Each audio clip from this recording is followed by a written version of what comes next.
Friedrich Nietzsche so clearly articulated the problem of uncertainty at the heart of knowledge and rationality. He was the philosopher most intimately connected with the modernity conundrum. Nietzsche severed the Enlightenment connection of reason with freedom, or asserted how modern world severed that connection, or exposed it to have always been a delusion of misplaced objectivity through the use of projection fallacy.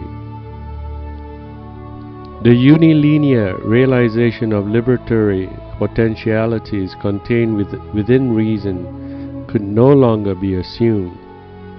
With Nietzsche, the underpinnings of all such potentialities have all been lost in the actualization, where all thought, including our thinking about thought, is merely metaphorical.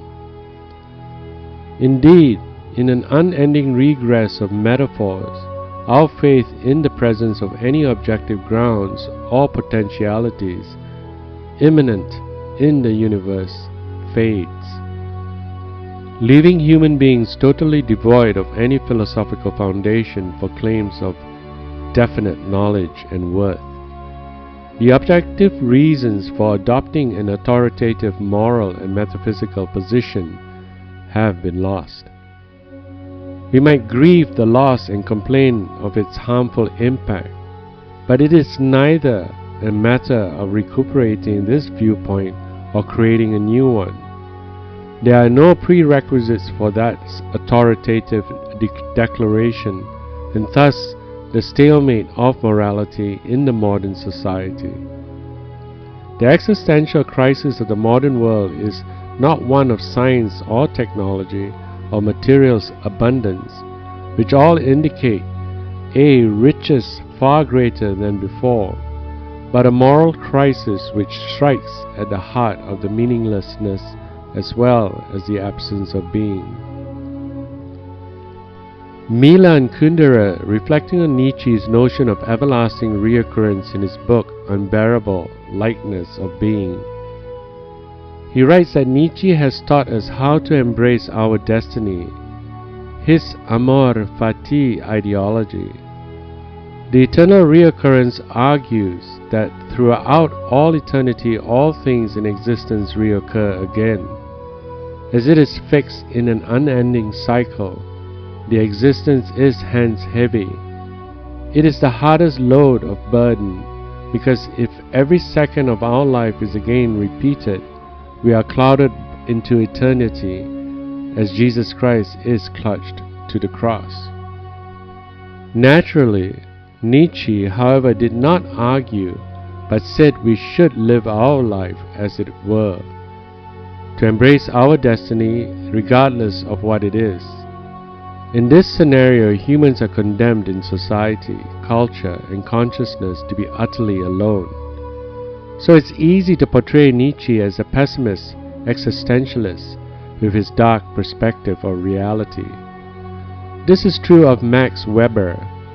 Following him, a man strongly inspired by Karl Marx and Nietzsche, who accepts their criticism of modernity and sheds greater freedom. The inherent importance of the world demands individuals to project on the world every purpose and value in life. Nietzsche's many works disclose aspects of his position, articulated clearly by Weber's individual accountability ethic. This, however, is just a limited understanding of Nietzsche's philosophy, which confirmed the philosophy of life after a more thorough investigation that was not unlike Lewis Mumford's life's insurgency. Mumford is inspired more by Patrick Geddes and Henry Bergson's creative evolution, but he certainly reads Nietzsche and gives him a very similar philosophy over his entire lives. Instead of blowing the nihilism of an unimportant world without any logically solid moral standard, Nietzsche stressed his great commitment to re-evaluate values. Nietzsche didn't create ethical frameworks in the process of disintegration with the nostalgic sorrow, but tried to understand the collapse more quickly and really ethically. Nietzsche was one of the most astute critics of a world that has lost its dominant moral values in the absence of direction. Therefore, in embracing the theological and intellectual underpinnings that were cut short, he underlined the moral dilemma of the modern day. Such views can still be confirmed, but only as a subjectivism, without any obvious reason to be taken seriously by anyone. The only objectivity in this sense is that it takes the form of common acceptance or approval.